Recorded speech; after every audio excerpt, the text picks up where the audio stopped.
हर हर महादेव दोस्तों, मैं कल्याण भगत स्वागत करता हूं आपका अम्बे कल्याण चैनल पर। दोस्तों, आज हम बात करेंगे साधना और नकारात्मक शक्तियों के बारे में। दोस्तों, नकारात्मक शक्तियां कैसे हमारी साधना को खंडित कर देती है और कैसे वो हमारी एकत्र की हुई आध्यात्मिक ऊर्जा को वो अपने लाभ के लिए प्रयोग कर लेती है। अब आप कहेंगे दोस्तों, भला एक नकारात्मक शक्ति में इतनी क्षमता कैसे है कि वो किसी की आध्यात्मिक ऊर्जा को चोरी कर ले अपने स्वार्थ सिद्धि के लिए? क्या महादेव जी उसमें हस्तक्षेप नहीं करेंगे? भला उस नकारात्मक शक्ति की इतनी मजाल कैसे हो गई कि वो एक शिव भगत को परेशान कर दे? ऐसा सवाल बहुत से भक्तों के मन में आ सकता है कि भला नकारात्मक शक्ति हमारी आध्यात्मिक ऊर्जा को ऐसे ही ग्रहण करती रहेगी तो फिर हम अपनी साधना में कैसे सफल हो पाएंगे? दोस्तों, यदि आप ऐसा सोच रहे हैं कि मैं तो भगवान शिव का उपासक हूं, उनका नाम जाप करता हूं, उनके मंत्र का जाप करता हूं, उनकी साधना करता हूं, तो भला कोई नकारात्मक शक्ति मेरा क्या बिगाड़ सकती है? और भगवान शिव तो वैसे भी भूत प्रेतों के स्वामी हैं। जितनी भी नकारात्मक शक्तियां हैं वो तो भगवान शिव की दास हैं। यदि आप ऐसा सोच रहे हैं तो आपको थोड़ा गहराई से सोचने की जरूरत है दोस्तों, क्योंकि भगवान शिव ने सबको स्वतंत्र कर रखा है। वो कभी भी आपके विचारों में, आपके क्रियाकलापों में कभी कोई व्यवधान नहीं डालते। भला उनकी नकारात्मक शक्तियों से क्या शत्रुता है जो वो उनके कार्य में व्यवधान डालेंगे?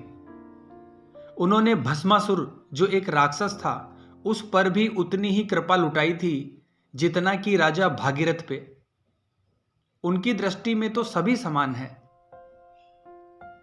दोस्तों, सूक्ष्म जगत में बहुत सी नकारात्मक शक्तियां ऐसी होती है जो अपने भोग काल को भोग रही होती है। वहां पर उनके पास कोई साधन तो होता नहीं, और प्रारब्धवश यदि कोई साधक है, उसका सूक्ष्म जगत की किसी आत्मा से कोई संबंध रहा है पूर्व जन्म का, और कोई प्रयोजन रहा है, तो वो नकारात्मक शक्ति उस साधक के पास अवश्य आती है। कोई कोई साधक बहुत श्रेष्ठ ऊर्जा को धारण किए होते हैं, जिनमें एक दिव्य आकर्षण होता है। उनके आकर्षण से आकर्षित होकर भी बहुत सी सूक्ष्म जगत की शक्तियां उनके निकट आ जाती है। हालांकि बहुत ऊर्जावान साधक जो होता है, उससे ये नकारात्मक शक्तियां डरती भी है, और ये नकारात्मक शक्तियां बहुत आसानी से उनसे अपनी स्वार्थ सिद्धि नहीं कर पाती। वास्तविक बात यह है दोस्तों कि साधक बहुत शक्तिशाली होता है, चाहे वो किसी भी इष्ट या देवी देवता का पूजा पाठ कर रहा हो, मंत्र जाप या नाम जाप या साधना कर रहा हो, लेकिन फिर भी गलतियां हो जाती है। देखिए दोस्तों, जैसे एक नन्हा सा मच्छर आपको परेशान कर सकता है, आपको गंभीर बीमारी से ग्रसित कर सकता है, एक छोटी सी चींटी हाथी को परेशान कर सकती है, कुछ वैसी ही स्थिति इन नकारात्मक शक्तियों की होती है। नकारात्मक शक्तियां कोई दैत्य या राक्षस का रूप लेकर हमारे सामने नहीं आती। वो आपके विचारों को परिवर्तित करके आपको गलत कामों में उलझा देती है, आपसे गलत संकल्प करवाती है। अधिकांश नकारात्मक शक्तियां इसी सुरक्षित मार्ग का उपयोग करती है, क्योंकि उन्हें भी अपनी सुरक्षा का बड़ा डर होता है, क्योंकि एक साधक से वो टकरा नहीं सकती। दोस्तों, कुछ नकारात्मक शक्तियां आपके साथ बहुत अनुकूलता भरा व्यवहार करती है और ऐसे ऐसे संयोग का निर्माण करने लगती है जिससे आप गलत प्रवृत्तियों में आकर्षित होने लगते हैं।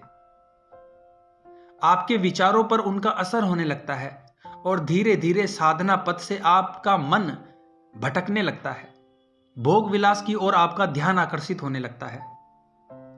सीधे तरीके से कहूं तो दोस्तों, कुछ नकारात्मक शक्तियां साधक के साथ ऐसी क्रिया करने लग जाती है जिससे उन्हें आनंद की प्राप्ति होने लगती है, जिससे वो इस समस्या को समझ ही नहीं पाते, बल्कि उन्हें यह अच्छा लगने लग जाता है। दोस्तों, ये बहुत बुरी स्थिति होती है। हालांकि ऐसी स्थितियां बहुत ही कम देखने को मिलती है, क्योंकि हर योनि की अपनी सीमाएं और नियम होते हैं। सूक्ष्म जगत की शक्तियां भी एक निश्चित सीमा तक ही आपके जीवन में दखल दे सकती है।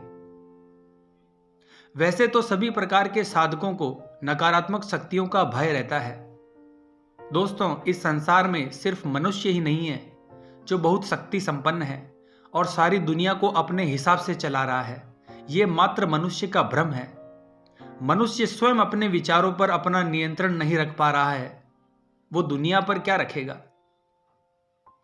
ये नकारात्मक शक्तियां आपके विचारों को ही परिवर्तित करके आपके आचरण और आपके चरित्र की पवित्रता को नष्ट करती है।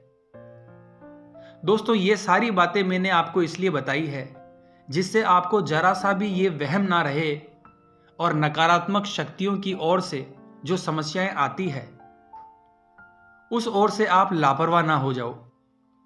इसलिए ही इतनी बातें मैंने आपको बताई है। दोस्तों, अच्छी खासी चल रही साधना कई कारणों से खंडित हो सकती है। इसके कोई एक दो कारण नहीं है, बहुत से कारण हो सकते हैं। लेकिन इन सभी चीजों से, सभी समस्याओं से बचने का उपाय क्या है, अब हम इस विषय पर बात करेंगे। पहला उपाय है दोस्तों, हम जो भी साधना कर रहे हैं तो हमें भली भांति जान लेना चाहिए कि सर्वप्रथम हमें गणेश जी की एक माला का जाप अवश्य करना चाहिए। आप नाम जाप कर रहे हो, मंत्र जाप कर रहे हो, स्तोत्र का पाठ कर रहे हो, कुछ भी कर रहे हो, सर्वप्रथम एक माला गणेश जी की आपको अवश्य करनी है। और उनका मंत्र है दोस्तों, ओम गण गणपते नमः। इस मंत्र का जाप आप कर सकते हैं। महिलाओं को गणेश जी का जाप करना हो तो श्री गणेशाय नमः इस तरीके से जाप कर सकते हैं।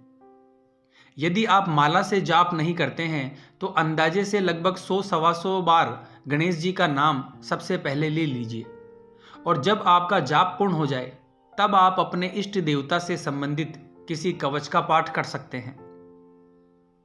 हालांकि कवच का पाठ जो होता है दोस्तों, वो आपको जब तक कि आप आसन पर बैठकर जाप कर रहे हैं, साधना काल में है, तब तक ही वो आपको सुरक्षा प्रदान करता है, ताकि हमारे साथ कोई अनहोनी ना हो। इसलिए कवच का पाठ किया जाता है। तो आप अपने इष्ट देवता से संबंधित किसी कवच का पाठ भी कर सकते हैं। यदि आप भगवान शिव जी की साधना कर रहे हैं तो अमोघ शिव कवच का पाठ कर सकते हैं।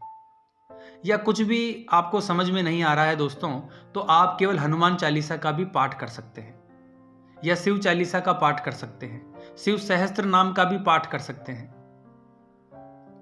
अगला उपाय है दोस्तों, ऐसे साधक जिनके कुल देवता भैरव बाबा से संबंधित है या स्वयं भैरव बाबा जी हैं, तो उनको नकारात्मक शक्तियों से निपटने के लिए साधना काल में भैरव बाबा की भी उपासना अवश्य करनी चाहिए। और यदि भैरव बाबा आपके कुल देवता हैं तब तो ये आपका दायित्व भी बन जाता है दोस्तों, ये एक रहस्यपूर्ण बात है, बात मैं आपको बता रहा हूं। बहुत सी मलिन नकारात्मक शक्तियां होती है जिनका निपटारा भैरव बाबा के द्वारा ही हो सकता है। हनुमान जी शुद्धता और पवित्रता के देवता हैं, तो बहुत सी नकारात्मक शक्तियां जो मलिन स्तर की होती है, निम्न स्तर की होती है, तो उनको हनुमान जी उनके कार्यों में हस्तक्षेप नहीं करते, तो वहां भैरव बाबा की ही शक्ति काम करती है। ऐसी नकारात्मक शक्तियों से दूर रहने के लिए और भैरव बाबा की प्रसन्नता के लिए आपको सड़क पर घूम रहे जो आवारा और लावारिस कुत्ते होते हैं उनकी सेवा अवश्य करनी चाहिए। अगला उपाय है दोस्तों, बहुत से साधक एक बहुत बड़ी गलती करते हैं। जब वो आसन लगाकर मंत्र जाप करते हैं या पाठ करते हैं तो साधना खत्म होने पर आसन से तुरंत उठकर चल देते हैं। तो ऐसा आपको बिल्कुल नहीं करना है। 10 से 15 मिनट तक आपको आसन पर ही बैठना है, ताकि जो भी ऊर्जा है वो आपको संपूर्ण रूप से मिल सके। उसके बाद अपने आसन को प्रणाम करके उसे अच्छी तरह से फोल्ड करके अपने यथा स्थान पर रख दें। और ध्यान रखें, इस आसन का उपयोग कोई दूसरा व्यक्ति नहीं करना चाहिए। इसका उपयोग सिर्फ आपको ही करना है। इस प्रकार की सावधानियां अगर आप मंत्र जाप या साधना के दौरान रखेंगे तो आपकी साधना सफल जरूर होगी दोस्तों, यकीन मानिए। तो आशा करता हूं दोस्तों आज की ये जानकारी आपके लिए उपयोगी साबित होगी। तो कमेंट बॉक्स में हर हर महादेव जरूर लिखें। मिलते हैं फिर इसी प्रकार की अगली वीडियो के माध्यम से। जय मां अम्बे, जय श्री कल्याण।